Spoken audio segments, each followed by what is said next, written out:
Hey guys, welcome back, or if you're new here, welcome. It's a pleasure to meet somebody new. Today I have for you a new rare game experiences. This is where I go into the unusual, the rare, and the wild world of video games, looking for some of the most unique games out there. And today I have one that got suggested by a viewer that was a personal favorite of theirs in Stunt Pilot. We'll look at the game and how it works, maybe give a few impressions of it, because unlike a lot of what hits this channel, how this one's particularly interesting is not electronic so much as it's electromechanical.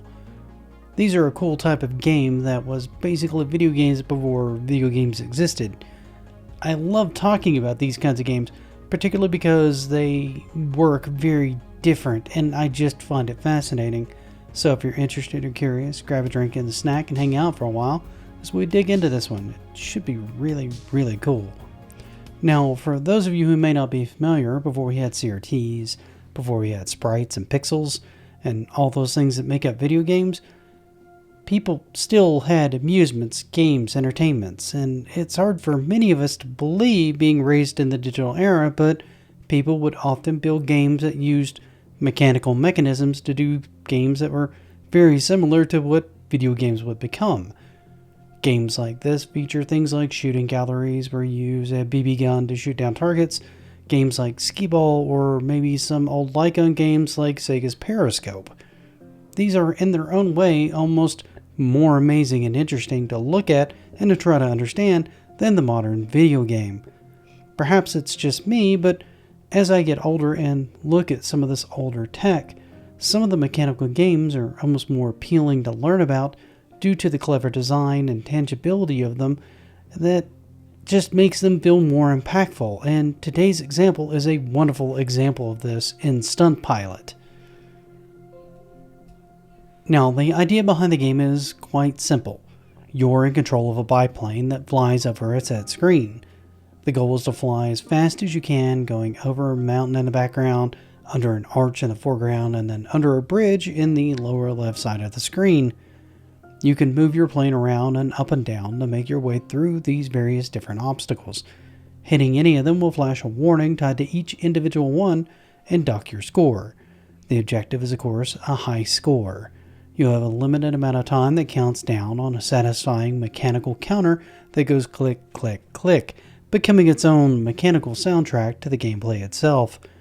The plane itself looks like it's literally just flying there, looking slightly transparent on the backlit screen that's shown to the player as they look into the viewport. The reason for this is the plane really isn't on the playing field. Those of you who have good memories and a sharp eye may have already guessed the tech going on here, but for those of you who haven't, the answer is mirrors. Yep, the plane was actually mounted off the play area on a pole that's driven in a circle by a chain mechanism. How it ends up on the screen is through a use of an angled mirror that would display the plane on the screen for the player to see. The metal piece at the bottom, from what I can tell, was used to connect to a circuit depending on the height of the plane that would cause various different warnings to go off for the player. Basically, if that piece of metal came in contact with the right thing, it would sound an alarm. It's a simple and elegant solution to a game at a time before video games. It's cleverly done and honestly kind of well executed. The controls are simple for this game. I mean, you have a control stick and a throttle. The faster you go, the more you can score, making it a very simple game to understand and how to play, moving your circular arc, avoiding various different obstacles. It's hard to say what the reception of this game was. Games from this time are kind of notoriously hard to get impressions on, and reviews are often scarce or non-existent. However, the design is charming and the mechanics very clever, making it an interesting piece to talk about. And I imagine a fun talking piece by anyone who owns one. What do you guys think, though? Are any of you fans of these kind of mechanical games? Which ones have you played? Which ones do you remember hearing about in the past? Let me know in the comments. While you're there, if you don't mind, please leave this video a like. And if you see more of my stuff you like, consider following the channel. That actually does help me out a ton. Until we meet again then, thank you so much, and happy gaming.